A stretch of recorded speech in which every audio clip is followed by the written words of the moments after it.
Então, eu passo, então, inicialmente, a palavra para o Yuri Tisser, da Abrem. Por favor, Yuri, a palavra é sua. Obrigado, Noel, pela apresentação. Boa tarde a todos aqui. Hoje nós vamos apresentar um assunto que a gente já tem reiteradamente apresentado nos outros congressos da BGD, mas, é claro, sempre com enfoque em algumas questões adicionais, questões novas que a gente está tratando do mercado para que vocês se mantenham atualizados. A ABREM é a Associação Brasileira de Recuperação Energética de Resíduos. Ela tem como missão transformar os resíduos, que muitas pessoas acham que não tem valor, em energia limpa e renovável. E temos aqui a apresentação, vai falar sobre saneamento energético no Brasil, diagnóstico e requisitos para a viabilização de projetos de valorização energética de resíduos.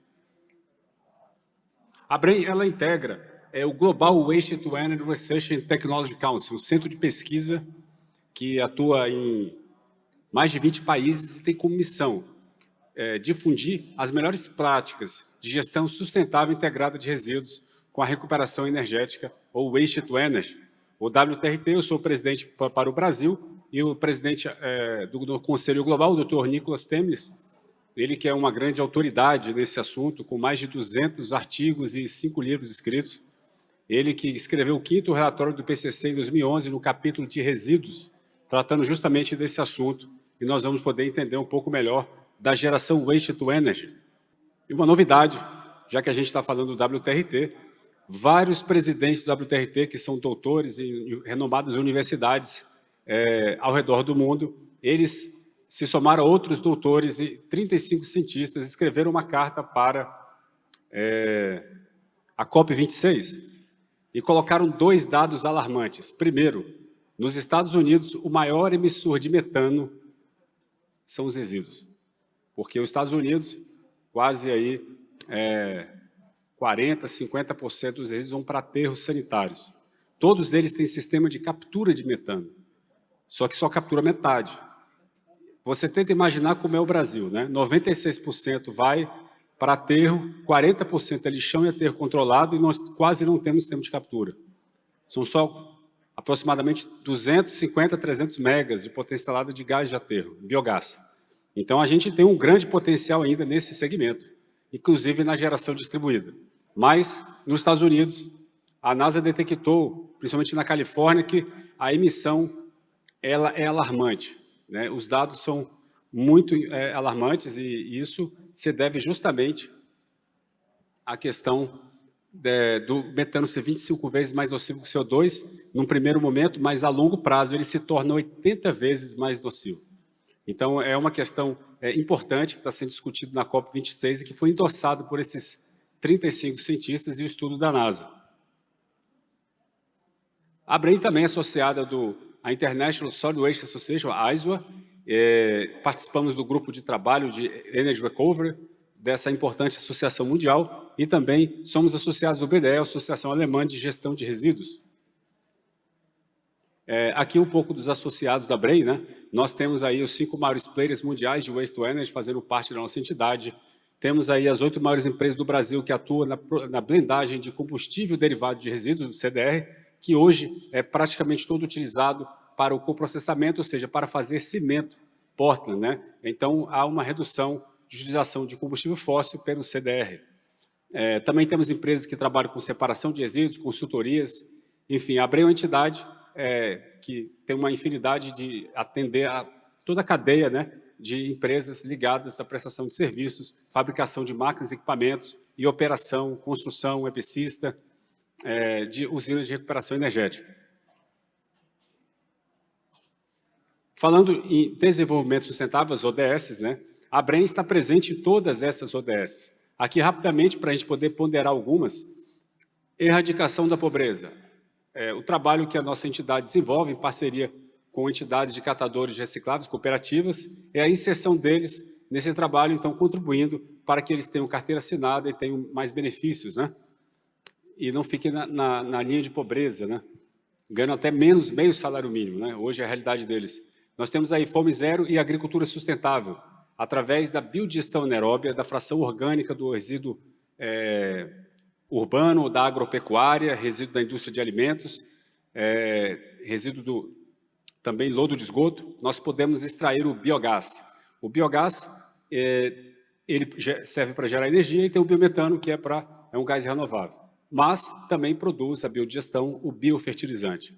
Então, o biofertilizante, ele trabalha para uma agricultura sustentável. A gente hoje importa 80% do nosso fertilizante. Poderíamos estar utilizando do biogás. Depois também, saúde e bem-estar, né? Temos aqui a importância da saúde. Segundo dados da AISO de 2015, o Brasil gasta 5,5 bilhões no tratamento de saúde de pessoas que tiveram contato inadequado com o lixo urbano. Então, é um dado alarmante, é um valor considerável, sem contar as milhares de pessoas que morrem decorrente de doenças causadas por parasitas, protozoários, contaminação da água, também vetores de doença, como ratos, insetos, que levam doenças e se alimentam do lixo mal depositado, né? Mal gerenciado. Depois, água potável.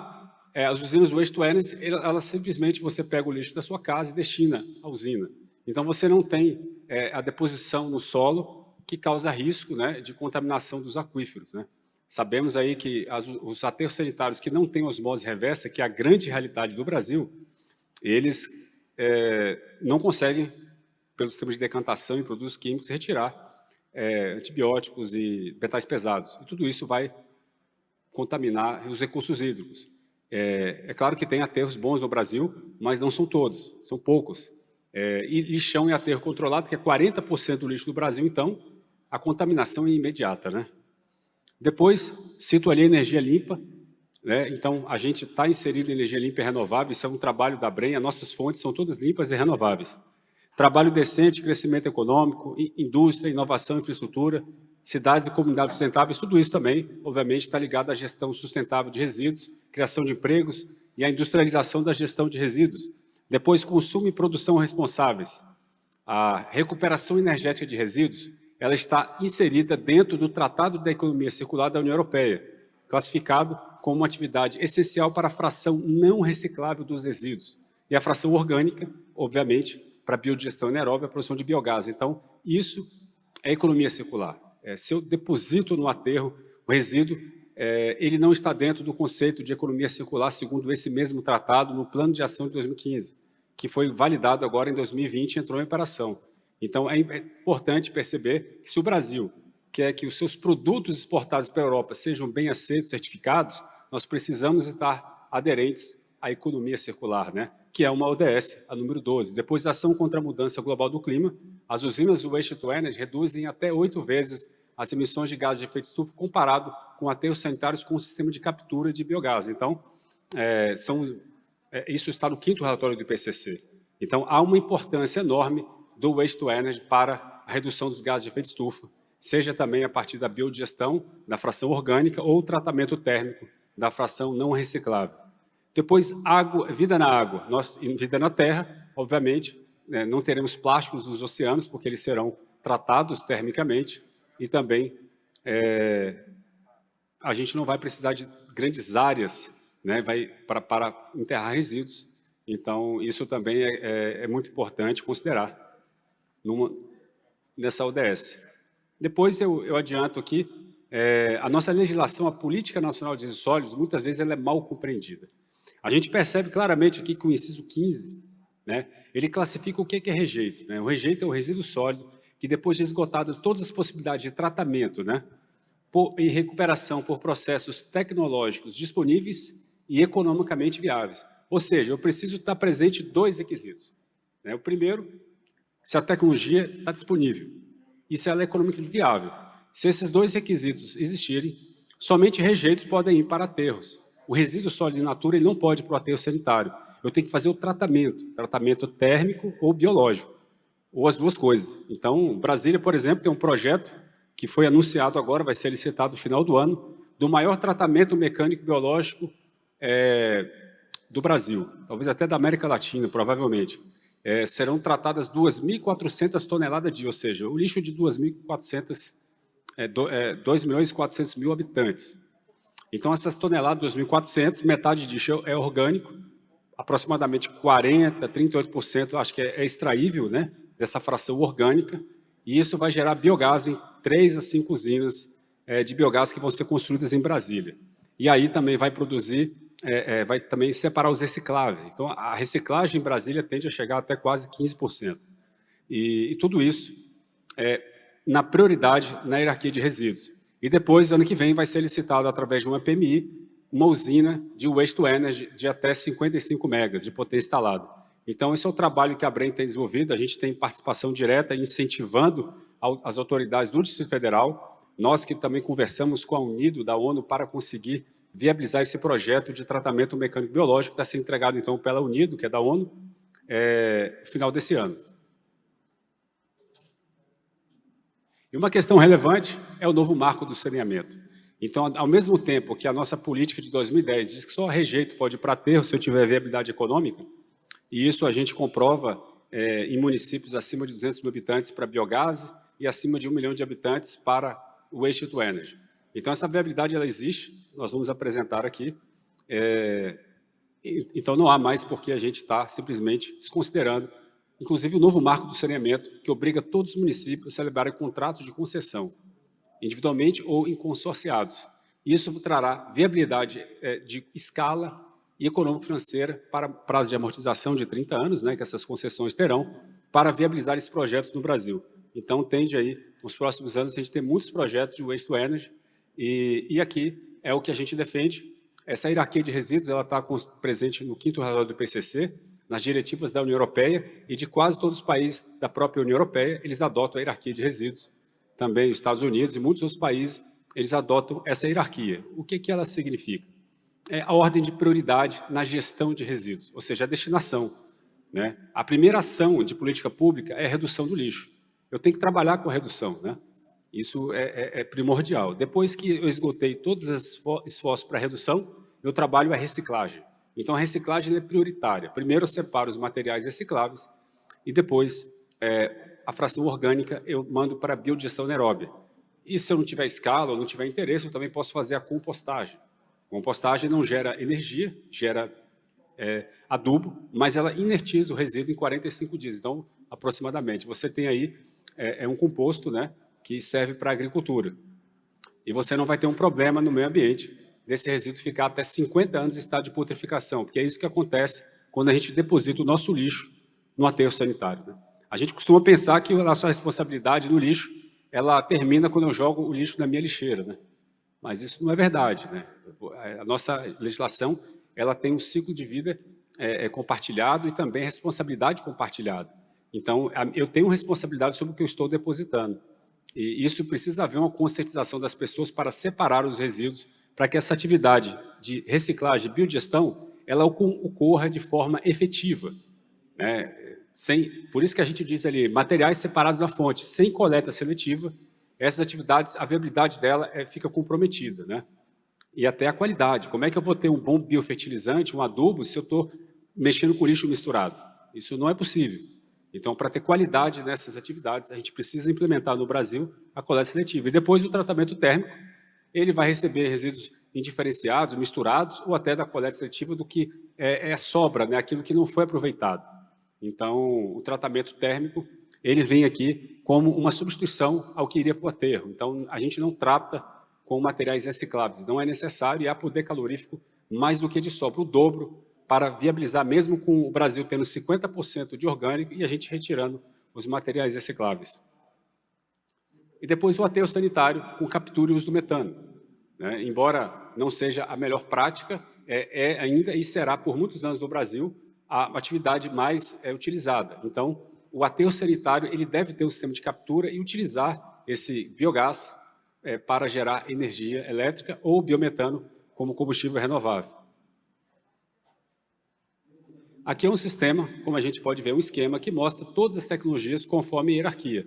Então, na coleta seletiva, a gente tem os resíduos limpos e secos indo para a triagem, então os catadores eles têm menos problema de insalubridade, porque eu não estou mexendo com fração orgânica em grandes quantidades, e aí você separa os materiais. Depois a gente tem os outros resíduos misturados, vão para o tratamento térmico, e também os resíduos orgânicos vão para a biodigestão, e o que for rejeito, que tiver material seco também, misturado com orgânico, acaba também indo para o tratamento térmico.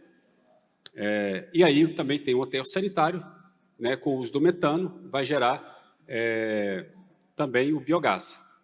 E depois aqui na frente nós temos o tratamento térmico, né, justamente como a atividade que mais vai receber resíduos. Então ela tem uma importância muito grande e se tiver viabilidade para o coprocessamento, a gente pode produzir o CDR, o combustível derivado de resíduos, e levar para o coprocessamento, que é a substituição, né, do combustível fóssil na indústria cimenteira por um combustível alternativo, que é o CDR. E o tratamento térmico, 10% a 15% ali, que vai sair do processo de coincineração, vai ser as escórias. As escórias, elas não têm nenhum problema de contaminação, é material inerte, eles podem ser utilizados para construção civil ou para pavimentação, fazer aterros. Então, isso é reciclagem, né? A gente está reciclando esse tipo de material, então ele não está sendo desperdiçado. Depois nós temos ali metais, 2% a 3%, também é reciclagem, isso também volta para a indústria. Então o tratamento térmico ele também aumenta o índice de reciclagem, a gente tem também 3% a 4% cinza volante ou bottom ash, que tem metais pesados. Então essa cinza ela passa processo de tratamento para inertizar os materiais e eles vão para um aterro classe 1 e ficam ali muito bem protegidos, não tem risco de dano ao meio ambiente, porque são materiais inertes. Aqui os benefícios das usinas Waste to Energy, como eu falei, reduz em 8 vezes as emissões, o metano, eu também comentei, 25 vezes mais nocivo que o CO2, e os RSU emitem de 3% a 5% das emissões totais de gases de efeito estufa. É claro que isso está sendo revisto, conforme o último estudo da NASA, e nós temos aí índices bem maiores, né, passando de 5%. Aqui é um dado da Ecoprog, esse é o relatório mais completo de 2020, ele aponta que nós temos aí 2.448 usinas Waste to Energy em operação. Ali está a quantidade, Japão 1.000 usinas, China 419, Coreia do Sul 298 e Brasil 0, nós temos nenhuma. Essas usinas, elas, cada ano 80 usinas dessas entram em operação. E geralmente são usinas de médio e grande porte, ou seja, de 700 toneladas a dia a muito mais, a 2.000 toneladas por dia, ou seja, 2 milhões de habitantes. Então são usinas que realmente atendem grandes centros urbanos. Nós temos aqui a tecnologia utilizada, né? Segundo a Ecoprog, 93% é grelha de combustão, e 5% é leite fluidizado, e 2% é gasificação, pirólise e outras tecnologias. Então, a gente vê claramente aqui que a coincineração, que pode ser por grelha de combustão, leite fluidizado, ela é a tecnologia mais utilizada por uma questão de operação, simplicidade de operação e custo-benefício. Os projetos que a gente tem desenvolvendo no Brasil totalizam 208 megas de potência instalada. A primeira ali, Uri-Barueri, ela foi viabilizada agora em setembro, foi a primeira usina Waste to Energy a ser viabilizada, participou do leilão A-5 do MME e celebrou um contrato, então, de 20 anos com as distribuidoras participantes, e as obras começam ano que vem. A usina é da Horizon Valorização de Resíduos, também associada da Brem. E o que é o CDR? Né? O combustível derivado de resíduos, como está aqui, ele pode ser RSU, resíduo sólido urbano, ele pode ser resíduos industriais, teixo, pneu, industriais perigosos, biomassa, carvão vegetal, lodo de esgoto e resíduos agrícolas. No Brasil, a maior parte do CDR vem de resíduos industriais, lodo de esgoto, um pouco de biomassa, que eles utilizam para fazer esse processo de blendagem e utilizam até terra contaminada com hidrocarboneto. Então, são os resíduos mais utilizados no Brasil. O RSU ainda muito pouco. Então, há uma demanda de crescimento do CDR, até para a indústria cimenteira, muito grande, porque a gente, apesar de ter 38 fábricas de cimento licenciadas, a gente só substitui 16,2% do combustível fóssil, o petcock, que vem do petróleo, pelo combustível alternativo, denominado CDR. E aqui a gente vê que países como Áustria, Alemanha, Polônia, França, eles estão com índices muito maiores, de 81% a 30%. Então, o Brasil ainda tem muito a crescer nesse segmento. Aqui é um estudo que a Brem desenvolveu através de uma precisa modelagem econômico-financeira, onde a gente avaliou o custo de CAPEX, a gente avaliou emissões, empregos, vários números de usinas, percentuais. É um estudo potencial hipotético, onde a gente coloca ali uma divisão. É claro que essa divisão, cada município vai ter a sua realidade, vai ter seu tipo de resíduo, e vai ter um estudo específico para dizer o que aquele município tem vocação para a gestão de resíduos. Mas a gente olhando aqui o estudo nacional, a gente avaliou 28 regiões metropolitanas do Brasil, as 28 RMs que têm mais de 1 milhão de habitantes, somado a 62 cidades com mais de 200 mil habitantes. Então, esse potencial significa 58% do RSU gerado no Brasil, ou seja, 58% da população. A gente chegou ali a uma divisão, considerando que o CDR não tem tanta demanda assim. É só até um raio de 200 quilômetros onde tem uma indústria cimenteira. Fora isso, você não tem viabilidade. Então, a gente olhando ali, seria 22% para CDR, para coprocessamento é 15%, então esse restante seria para outras tecnologias como gasificação e pirólise, que usam CDR. A gente tem ali biogás 12%, mass burn, né, 60%, reciclagem 6%. Hoje o Brasil recicla 2%, então chegar a 6% já é uma grande meta. É claro que isso pode ser maior, dependendo do tipo de projeto que aquele município tiver. A gente consegue, então, através desse estudo, apontar que são 287 plantas, com 79 bilhões em CAPEX, 15 mil empregos gerados aqui no final, e a redução de gás de efeito de estufa, 64 milhões de toneladas de CO2 equivalente por ano. Isso representa 192 milhões de árvores plantadas, similar ao município de São Paulo, por ano. Então, há um benefício enorme, e somente 4% desse resíduo vai para o aterro, né? Então, esse é o nosso estudo, e aqui é um esquema que trata um pouquinho desse estudo. Essa apresentação está no site da Brem, depois, se vocês tiverem interesse, no menu publicações, download, vocês podem baixar. Aqui um estudo que saiu no valor, né, apontando que 12 dos 28 aterros que recebem lixo de 11 capitais brasileiras estão em APPs. Então, os dois maiores aterros do Brasil, Seropédica, no Rio de Janeiro, que dista 80 quilômetros do município do Rio. Então, o caminhão vai e volta, são 160 quilômetros de diesel e emissões de gás de efeito de estufa. E a gente tem ali, São Paulo, 12 mil toneladas a dia, ou seja, 12 milhões de habitantes estão destinando aproximadamente resíduos para esse aterro, que atende São Paulo. Então, esses dois aterros estão em área de preservação ambiental. E a gente pode ver ali também, Salvador também, 3 mil toneladas a dia, também está na área de preservação. Então, o ideal é que esses aterros fossem descomissionados o quanto antes e que esse resíduo tivesse uma destinação para o seu efetivo tratamento, porque há viabilidade econômica em assim fazê-lo.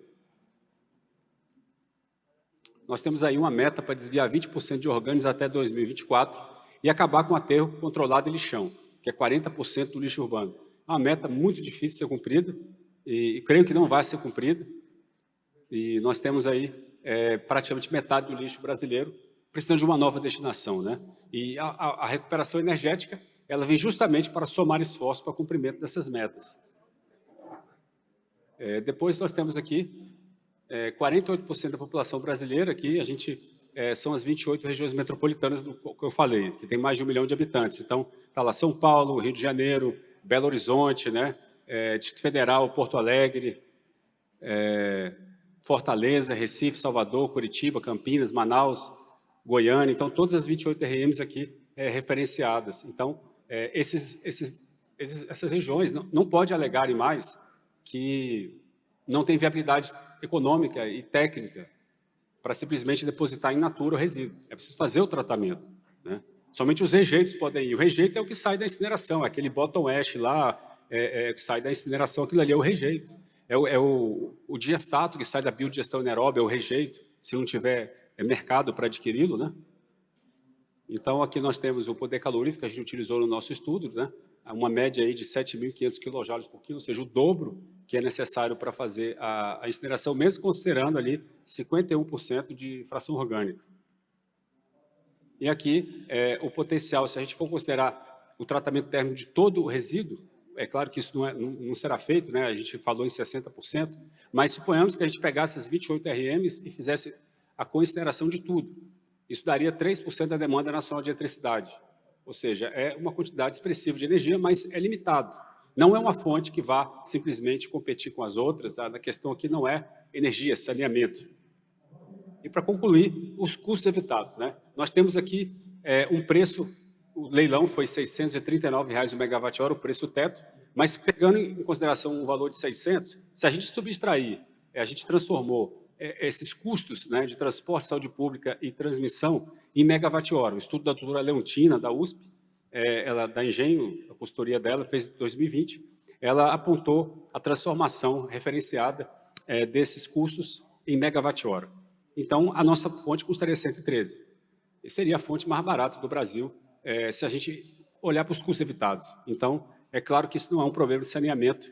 A gente olha saúde pública e transporte de resíduos, não é um problema do setor elétrico, é um problema de saneamento. Então, a gente tem que ter uma melhor alocação de custos. O setor elétrico não pode bancar de eterno esse custo. Então, justamente, esses países, percebendo isso, criaram a taxa de aterro, né? Os países que têm mais taxa de aterro, ou seja, uma sobretaxa, um encargo pago a mais para aquele município que não trata e aterra, né? Então, esses países, por exemplo, Áustria, a taxa de aterro é muito alta, mas você olha lá, o aterro em vermelho não tem praticamente. Então, os países com as maiores taxas, vocês podem ver, são os países que menos enterram resíduos. Reino Unido já está em 14%, está um pouco menor do que está ali no gráfico. Estados Unidos não tem taxa praticamente, vocês veem a quantidade de resíduos que eles não estão aterrando, né?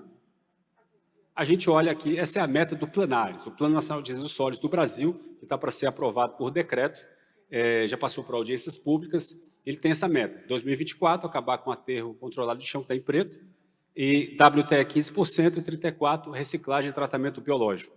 Ou seja, essa meta é 2040. É uma meta muito pequena. Veja bem como é que é uma meta de um país que cria a taxa do aterro. O Reino Unido criou a taxa do aterro em 96. 7 euros por tonelada. Ela foi subindo até chegar a 94. E como vocês observam aqui, a reciclagem de material de 6 foi para 27, orgânica, que nem tinha, foi para 17. Isso aqui é biodigestão anaeróbia e compostagem. E depois a gente tem ali o waste to energy. Saiu de 5%, quer dizer, então dá para ver que isso é uma coisa antiga. O waste to energy não é de hoje, né? E passou para 38%. O Brasil está 50 anos atrasado em matéria de gestão sustentável de resíduos. Isso aqui é uma boa referência do que a gente precisa seguir. Então, essa é uma modelagem aqui para a gente concluir. Como é que a gente cria? A gente pode criar uma taxa de aterro em 2024, ou seja, depois que, hipoteticamente, deveria acabar os aterros controlados e lixões, a gente cria uma taxa de aterro para as novas concessões, R$ 11,00 por tonelada, vai subindo R$ 11,00 por ano, até chegar a 185 em vermelho. A gente tem o preço da energia de R$ 670,00 o megawatt-hora, ele começa a cair, e já em 2029, R$ 246. Já é um preço competitivo de mercado livre. Então, nós podemos chegar, se a gente também aumentar um pouco o gate fee em verde, que é a taxa de resíduos, né? O custo de tratamento desse resíduo. A taxa municipal, né? Hoje a gente chama de TLP, né? É melhor que ter uma tarifa cobrada na conta de água. Então, isso é possível no novo marco do saneamento. Então, com a tarifa na conta de água, contrato de concessão e uma taxa de aterro, a gente consegue viabilizar isso em poucos anos e tornar a nossa fonte competitiva e não necessariamente dependente de subsídios. Muito obrigado. Bem, em nome da organização, agradecemos ao Yuri, muito obrigado.